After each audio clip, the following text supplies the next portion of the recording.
Truth Frequency Radio Network. Everybody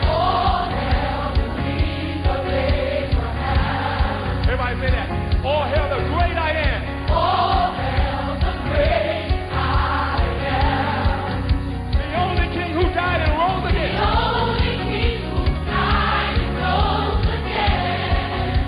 The only king whose reign will never The end. only king whose reign will never end. Welcome back to the White Buffalo Hour.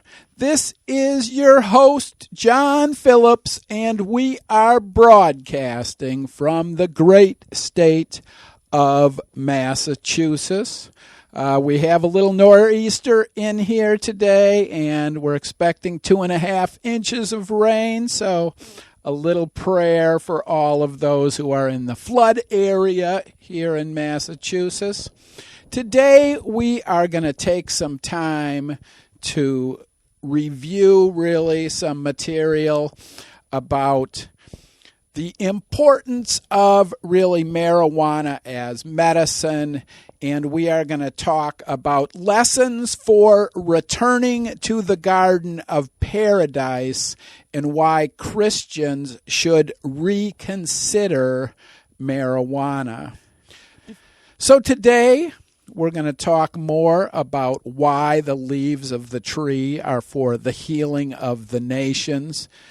We talked a few weeks back, really, about the Christian story of the fall of man and his rejection from paradise.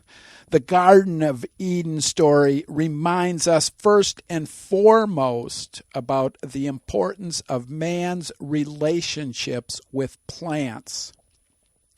Adam and Eve flee from God after Eve relies on information from the devil instead of from God.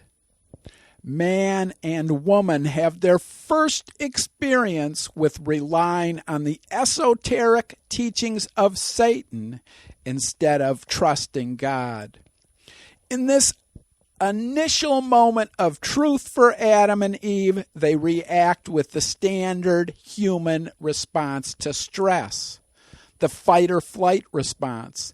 They run away and hide and suddenly discover and realize their sexuality.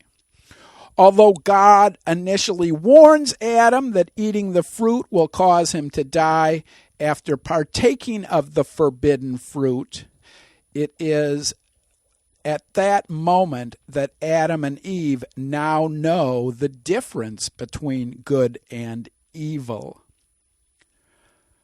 A story full of contradictions after informing the parents of all humanity that they have sinned, God expels Adam and Eve from the garden and tells them that they will have to endure great pain and suffering as they fight their way back into the garden. At the entrance to the paradise, God places 2 cherubim and a flaming sword with the implications that to return to paradise, humanity must understand the meaning of the cherubim and the flaming sword.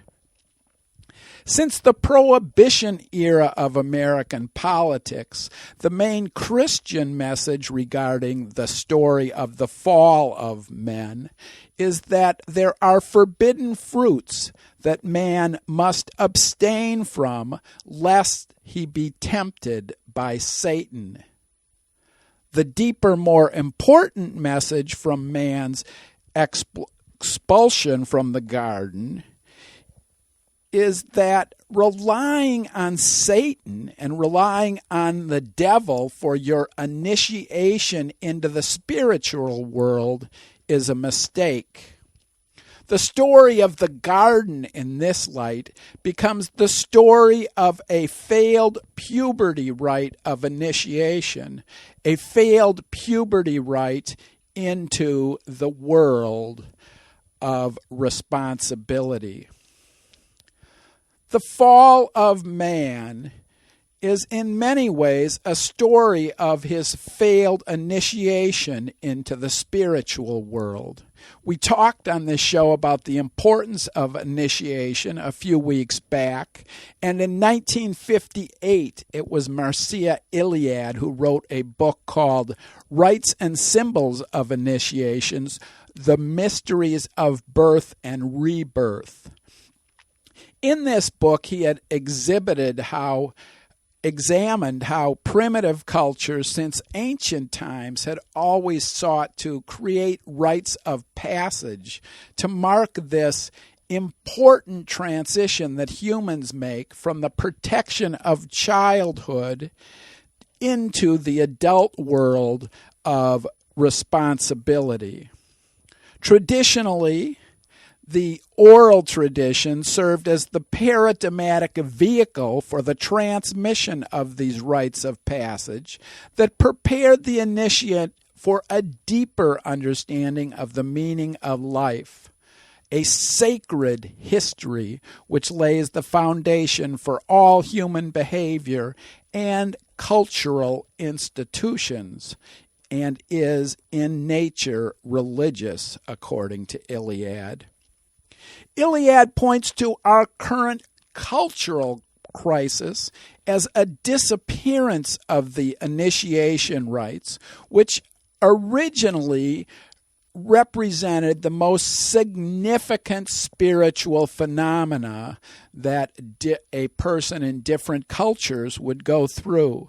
The puberty initiation rite represents, above all, the revelation of the sacred, of the primitive world. The sacred means not only everything we now understand by religion, but also the whole body of a tribe's mythological and cultural traditions. Eliade argued that as man evolved into the scientific age, he forgot about the importance of the process of initiation, and that forgetting the importance of initiation had devastating consequences for an entire generation of young people, which really were left to fend on their own to understand this transition in puberty from childhood to adulthood. Now, since Mircea's observation in 1958, those puberty rites of initiation were a fundamental step in teaching our children spiritual awareness. Of course, in modern society, what we see now is that the process of puberty initiation rites have been increasingly taken over by the corporately controlled media. Do you ever wonder whether we are winning this battle with the Manichaean devil over puberty initiation rites? At the MTV Awards in 2012, the highlight of the evening was when the MC encouraged everyone in the crowd to worship the devil. Now, almost everybody in the response replied enthusiastically. But I ask the question today, how early in childhood does this corporate initiation begin to take place? Julia Roberts was shocked recently when she walked into her young child and saw her dancing in a very sexually suggestive and provocative manner. And she asked her 7-year-old daughter, "Where did you learn to dance?" Her young child looked at her and replied, "The Disney Channel." Adam and Eve's first revelation and the reason they flee is because they discover they are naked. The Bible begins with a story of failed puberty initiation involving forbidden fruit and sexuality, two rites of initiation that still plague modern society. One of the main reasons modern initiation is controlled by the Manichaean devil is because Christians have failed to understand the important role that plants have historically played in the process of initiation. Drug education models that depend on the sandy scientific foundation of abstinence have caused great confusion among young people who often turn to self-experimentation to try and manage the transition from childhood to adult life. Abstinence-based drug education programs are built on the same sandy scientific foundation as the biological behavioral paradigm of medicine that denies consciousness. Primitive cultures have used mind-altering substances as a tool for initiation into the world of spiritual awareness for at least 6,000 years. And as long as modern society allows the message for our children to be controlled by the devil, our children will continue to suffer at the hands of the culture of the serpent. If Christians want to really think truly about re-entering the Garden of Paradise, we must solve the drug riddle and give new meaning to the relationship between man and plants in his search for spiritual enlightenment. A new paradigm of drug use and abuse began to take shape after World War II, and we can see the effects on the culture of science. Only by separating religious myth and scientific reality can we hope to discover that much of our current confusion about drugs is the result of not knowing the difference between drugs, medicines, and sacraments. What is a drug? What is a medicine? And what is a sacrament? Only by answering these important questions can we hope to create a new paradigm of medicine that not only recognizes that consciousness is the central pillar upon which good health is built, but that also mends the divide between science and religion that emerged with Darwin's theory of the survival of the fittest in the middle of the 19th century.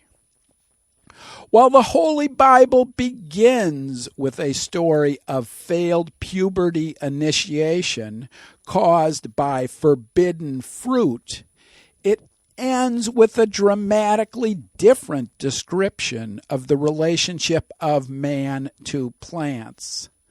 This contradiction has been long overlooked by modern Christianity, many of whom are still stuck in their paradigmatic delusions of forbidden fruit.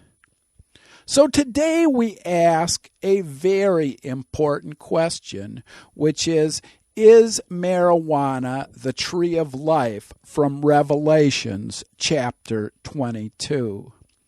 In the 22nd chapter of Revelations, it states, "Then the angel showed me the river of the water of life, as clear as crystal, flowing from the throne of God and of the Lamb down the middle of the great street of the city.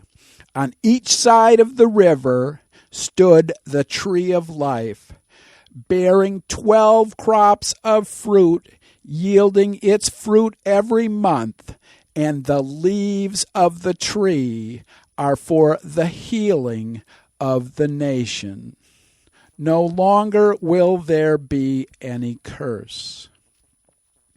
On each side of the river stood the tree of life, bearing 12 crops of fruit, yielding its fruit every month. Is marijuana the tree of life from Revelations?